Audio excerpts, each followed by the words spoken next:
வணக்கம் மக்களே, welcome to universe voice Tamil. இன்று நாம் காண இருப்பது ரமணர் ஏன் மௌனத்தை போதித்தார். திருச்சுழி என்கிற ஊரில் அவதரித்த ஸ்ரீ ரமணரின் அவதார நோக்கத்தை உற்று நோக்க நமக்கு கிடைப்பது ஒரே ஒரு பதில்தான். அதுதான் நான் யார் எனும் ஆத்ம விசாரம், தன்னை அறிவது. ஏன் நான் யார் என்பதை அறிய வேண்டும் என்கிற கேள்விக்கு பதிலைத்தான் விதம் விதமாக பல பாடல்களிலும் உபதேச நூல்கள் மூலமாகவும் உணர்த்தியபடி இருந்தார். ஆலமரத்தின் கீழ் மௌனமாக விளங்கும் தட்சிணாமூர்த்தி போல பிரம்மத்தை போதித்தார்.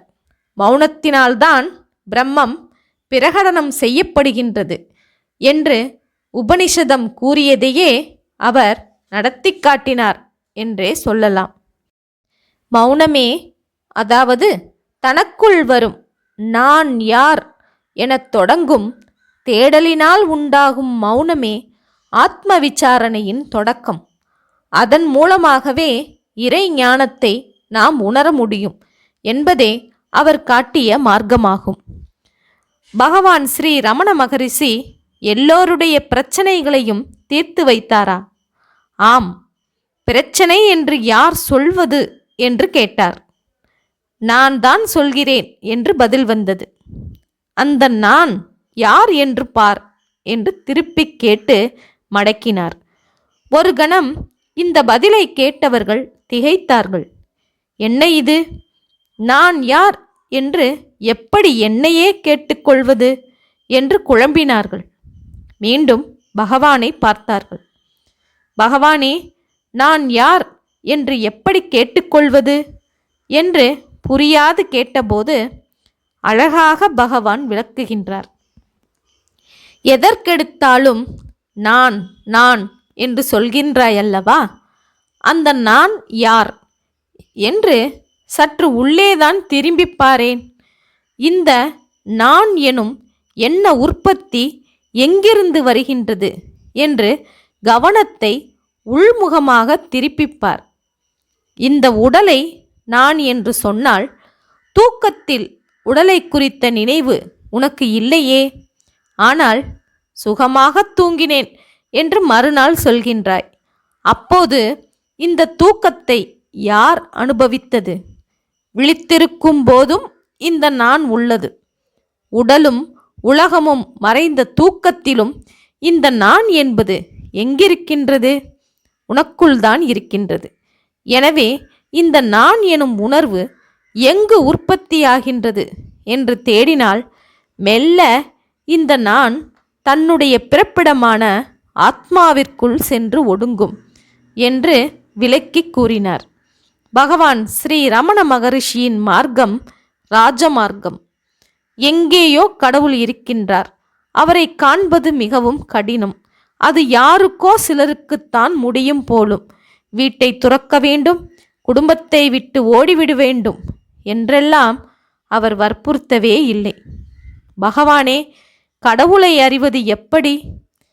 கடவுளை அறிவது இருக்கட்டும், உன்னை நீ யார் என்று தெரிந்து கொண்டு விட்டு அதற்கு அந்நியமாக, அதற்கு அப்பால் கடவுள் என்கிற விஷயம் தனியே இருக்கின்றதா என்று பார்.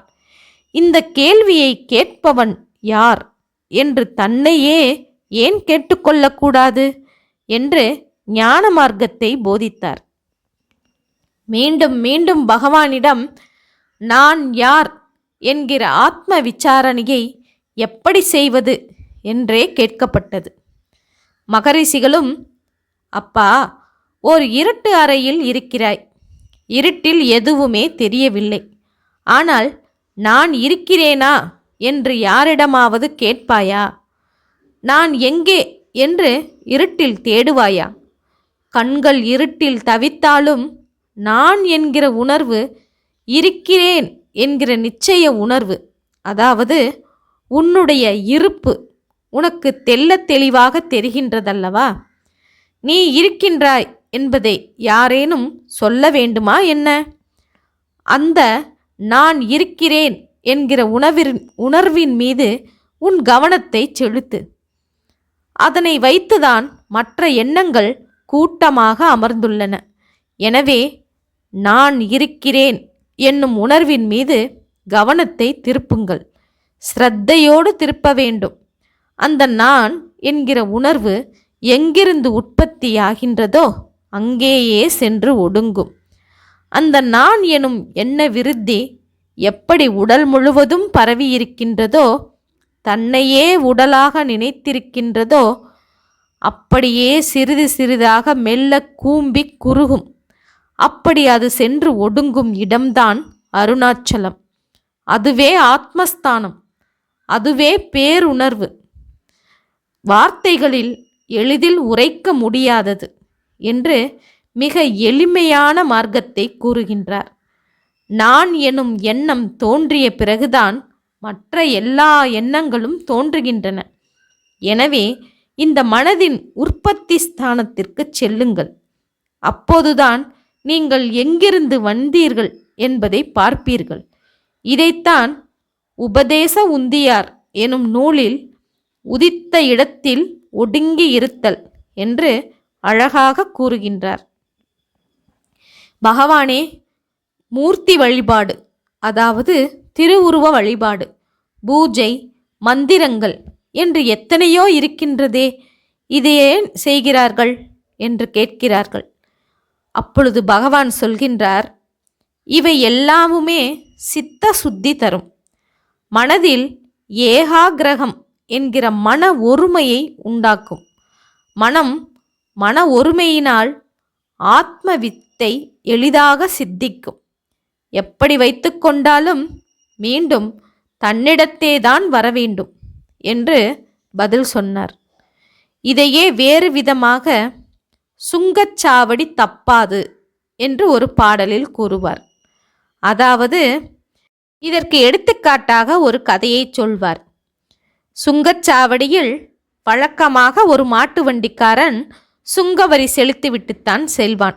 அன்று அவனுக்கு சுங்கவரி செலுத்த விருப்பமில்லை. அதனால் மாட்டு வண்டியை காட்டுப்பாதை வழியாக செலுத்திச் சென்றான். அப்பொழுது இரவில் அசதியில் தூங்கிவிட்டான். அந்த மாடு வழக்கம் போல அதற்கு தெரிந்த வழியிலே சென்று எப்போதும் போல விடியற்காலையில் சுங்கச்சாவடியில் சென்று நின்றுவிட்டது. அதுபோல எத்தனை வழிபாடுகள் புறத்தில் மேற்கொண்டாலும், எத்தனை தீர்த்த யாத்திரைகள் சென்று வந்தாலும், இறுதியில் நான் என்கிற தன்னிடத்தேதான் வரவேண்டும். ஏனெனில் கடவுள் எங்கே என்று தேடுபவன்தான் தான் யார் என்று தேட முடியும். இப்படி தன்னை தேடும் வித்தையை வெளியேயுள்ள தீர்த்தங்கள், தலங்கள், பூஜை, வழிபாடு போன்றவை கற்றுத்தரும். எனவே ஒரு ஆன்மீக சாதகன் தியானம், ஜெபம் என்று தொடங்கி செய்வதெல்லாம் மனதை உள்முகமாக செலுத்துவதற்காகவே ஆகும். அதாவது மன ஒருமைப்பாடு பெற்றுக்கொள்வதற்காகவே அது செய்ய வேண்டி உள்ளது. அதாவது இந்த மனம் எங்கிருந்து உற்பத்தியாகின்றது என்று சிரத்தையோடு கவனத்தை உள் திருப்புவதே ஆகும்.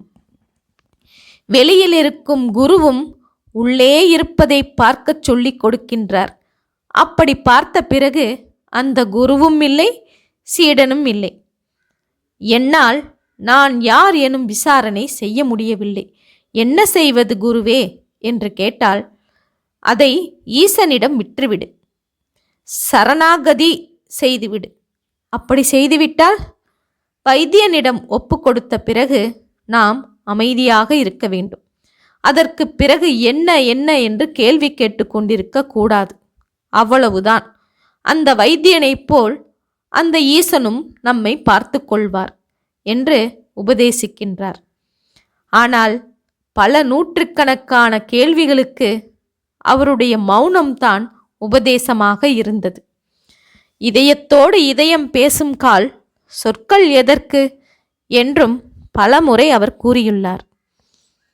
எந்த சாதனையையும் செய்ய முடியவில்லையே, நீங்கள் சொல்வதும் புரியவில்லையே என்று கூறிய அன்பர்களுக்கு, இதோ இந்த அருணாச்சலத்தை வலம் வாருங்கள், போதும், இதுவே சிவம் என்று கூறினார். அது மட்டுமல்லாது, நாம் எவ்வாறு உடலை நான் என்று நினைக்கின்றோமோ அவ்வளவு பிரியமாக சிவபெருமான் இந்த அருணாச்சல மலையை தனது தூல வடிவமாக, திருமேனியாக நான் என்று அபிமானிக்கின்றார் என்று அந்த திருவண்ணாமலையின் மகிமையை வெளிப்படுத்துகின்றார். இவ்வாறு ஒவ்வொரு யுகங்களிலும் மகரிஷிகள் அவதரித்த வண்ணம் இருக்கின்றார்கள். ஸ்ரீ ரமண பகவானின் ஆத்ம விசாரம் எனும் மார்க்கத்தை மட்டும் எடுத்துக்கொண்டு விட்டு ரமண பகவானின் மீது பக்தி புரியாது எப்படி இருக்க முடியும்? தெளிவு குருவின் திருமேனி காண்டல், தெளிவு குருவின் திருநாமம் செப்பல், தெளிவு குருவின் திருவார்த்தை கேட்டல், தெளிவு குருவுரு சிந்தித்தல் தானே என்பது திருமூலரின் மந்திர வாக்கியம். எனவே குருவே பிரம்மம், அவரே இலக்கு, அவர் காட்டும் மார்க்கமே நம்மை நாம் அறியச் செய்யும் ஒரு கருவியாகும். ஓகே மக்களே, இதுவரை ரமணர் ஏன் மௌனத்தை போதித்தார் என்ற கேள்விக்கு தற்போது ஓரளவேனும் நாம் பதிலை தெரிந்து கொண்டிருந்திருப்போம். மீண்டும் இது போன்ற ஒரு செய்தியுடன் சந்திப்போம். இதுவரை எனது யூனிவர்ஸ் வாய்ஸ் தமிழ் சேனலை சப்ஸ்கிரைப் செய்யாதவர்கள் சப்ஸ்கிரைப் செய்து கொள்ளுங்கள், ஷேர் செய்யுங்கள், மறக்காமல் லைக் செய்யுங்கள். ஓகே மக்களே, நன்றி, வணக்கம்.